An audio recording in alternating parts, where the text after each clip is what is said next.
شکریہ جناب اسپیکر. اعوذ باللہ من الشیطان الرجیم. بسم اللہ الرحمن الرحیم. وَلَنَبْلُوَنَّكُمْ بِشَيْءٍ مِّنَ الْخَوْفِ وَالْجُوعِ وَنَقْصٍ مِّنَ الْأَمْوَالِ وَالْأَنفُسِ وَالثَّمَرَاتِ وَبَشِّرِ الصَّابِرِينَ الَّذِينَ إِذَا أَصَابَتْهُمْ مُصِيبَةٌ قَالُوا إِنَّ لِلَّهِ وَإِنَّا إِلَيْهِ رَاجِعُونَ أُولَٰئِكَ عَلَيْهِمْ صَلَوَاتٌ مِّن رَّبِّهِمْ وَرَحْمَةٌ وَأُولَٰئِكَ هُمُ الْمُهْتَدُونَ. صدق اللہ العظیم. میں آپ کا بہت شکر گزار ہوں کہ آپ نے مجھے بولنے کا موقع عنایت فرمایا.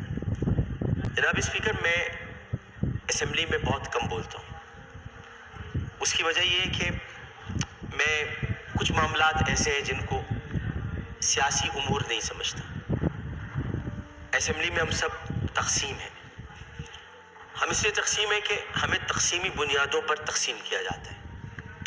ہم اس لیے تقسیم ہے کہ اگر ہم تقسیمی بنیادوں پر تقسیم نہیں ہوں گے تو ہم تقسیم ہند کی عزت نہیں رکھ سکیں گے.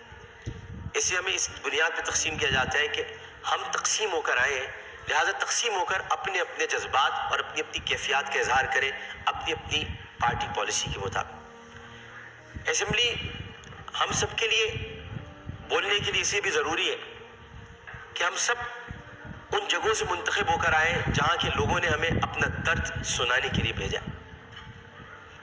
میں سے آج اس لیے بولنے کی اجازت مانگ رہا تھا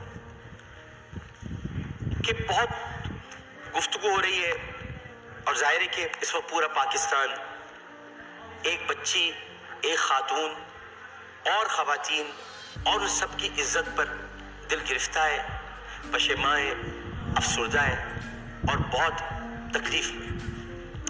میں بھی کہتا ہوں کہ عرش والے میری توقیر سلامت رکھنا، فرش کے سارے خداؤں سے الجھ بیٹھا. میں صرف اتنا بتانا چاہتا ہوں کہ بہت پہلے کی بات ہے. اب وہاں پر جبل عمر ہے اور جبل عمر پر وہاں اب ایک ہوٹل تعمیر ہو رہا ہے، سعودی عرب کا وہ علاقہ ہے. ایک آدمی رسول کریم صلی اللہ علیہ وآلہ وسلم کے پاس آیا. اس نے آ کر کہا کہ یا رسول اللہ، مجھ سے بہت بڑا گناہ ہو گیا. تو آپ نے فرمایا کب ہوا؟ نے کہ اسلام لانے سے قبل ہوا. آپ نے فرمایا کہ ٹھیک ہے، اب تم اسلام لے آئے ہو، تمہارے سارے گناہ اللہ نے معاف کر دی. اس نے کہا آپ میری بات سن لیجیے رسول اللہ، میں آپ سے بات کرنا چاہتا ہوں، اپنے دل کا بوجھ ہلکا کرنا چاہتا ہوں. آپ نے کہا کہو تم کیا کہنا چاہتے ہو؟ اس نے کہا یا رسول اللہ، میری ایک بچی تھی اور میں اس بچی کو جب وہ 5 سال کی ہوئی تو میں اس بچی کو کہا میں چلو تمہیں جنگل لے کے چلتا ہوں، اور میں اس کو لے کر چلا.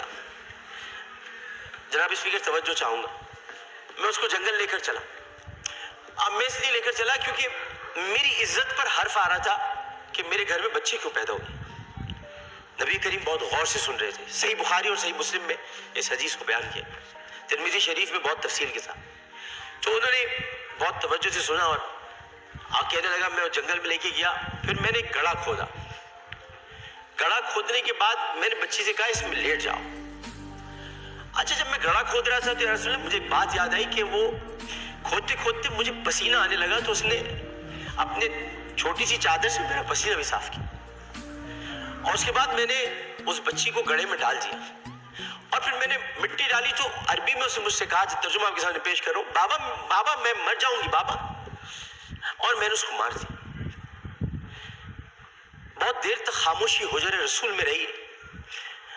اس نے دیکھا تو رسول کریم صلی اللہ علیہ وسلم رو رہے تھے.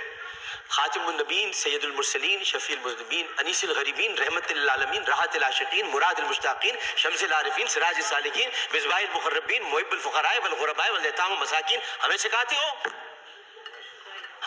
ہو ہم تو ختم نبوت کے محافظ ہیں. ہمیں سکھاتے ہو سید الثقلین، نبی الحرمین، امام القبلتین، وسیلتنا فی الدارین، صاحب قاب قوسین، محبوب رب المشرقین ورب المغربین، جد الحسن والحسین، مولانا مولا الثقلین، ابی القاسم محمد بن عبداللہ. درمیان میں نہ بولو، حدیث کے درمیان نہیں بولو. اس کے بعد نبی کریم صلی اللہ علیہ وسلم نے یہ کیا کہ ان کے زار و قطار آنسو بہنے لگے اور انہوں نے کہا کہ قسم اس پروردگار کی جس کے قبضے میں محمد کی جان ہے صلی اللہ علیہ وسلم، اگر تو اسلام نہ لاتا تو میں تجھے سر عام سب کے سامنے تیری گردن اڑاتا. یعنی مطلب یہ ہوا کہ نبی کریم نے بہت پہلے بتا دیا تھا کہ بچیوں کے ساتھ ظلم کرنے والوں کو سرے عام ان کی گردن کاٹی جائے گی. یہ اصول متعین کر دیا تھا محمد مصطفیٰ، یہ سزا متعین کر دی.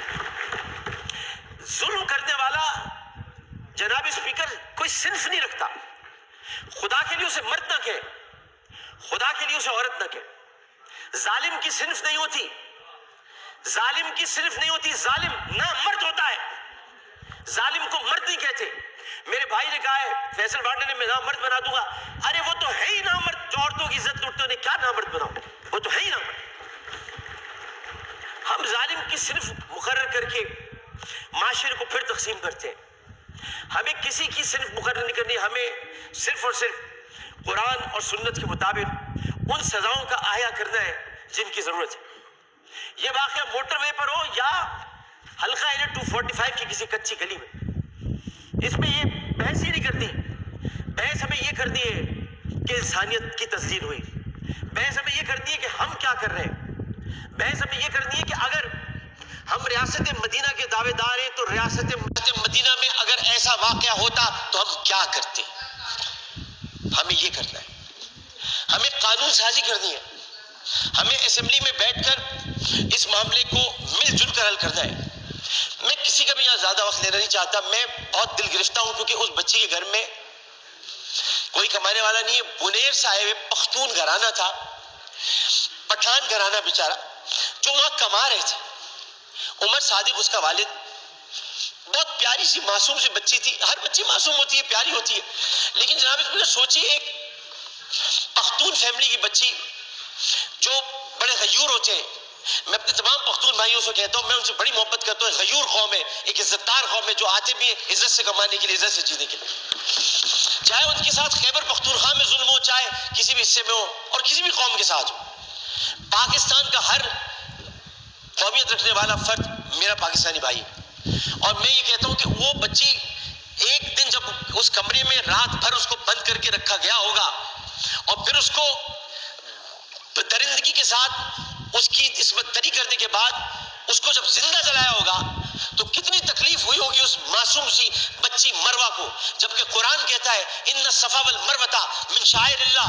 جب اللہ نے دو پہاڑوں کو مروہ اور صفا کو عزت دے دی تو پھر ان کی عزت کیوں نہ اتاری جائے جنہوں نے پہاڑوں کے نام پر عزت دینے والے پروردگار کی پیدا کی ہوئی مروہ کو بے عزتی کے ساتھ اس کی عصمت دری کی. ان کی عزت کیوں نہ اچھالی جائے، ان کی گردن کیوں نہ کاٹی جائے، ان کو سر عام پھانسی کیوں نہ دی جائے. جناب اسپیکر، میں آپ سے صرف یہ بات کہنا چاہتا ہوں. میں شکریہ ادا کرتا ہوں اپوزیشن بینچز کا بھی، میں شکریہ ادا کرتا ہوں اپنی پارٹی کا بھی، میں سب کا شکریہ ادا کرتا ہوں کہ جو اس وقت اس درد کو سمجھ رہے ہیں، جو درد کو سمجھ کر بات کر رہے ہیں اور جو نہیں چاہتے کہ اس وقت سیاست ہو. ہم میں سے کوئی نہیں چاہتا. اور جو ان باتوں پر سیاست کرے گا معذرت کے ساتھ، پھر وہ سیاست کر رہا ہے، عبادت نہیں کر رہا. وہ عبادت نہیں کر رہا. یہ اس وقت عبادت کا مرحلہ ہے. اور عبادت صرف 5 وقت پروردگار کے سامنے سر جھکانے کا نام نہیں ہے.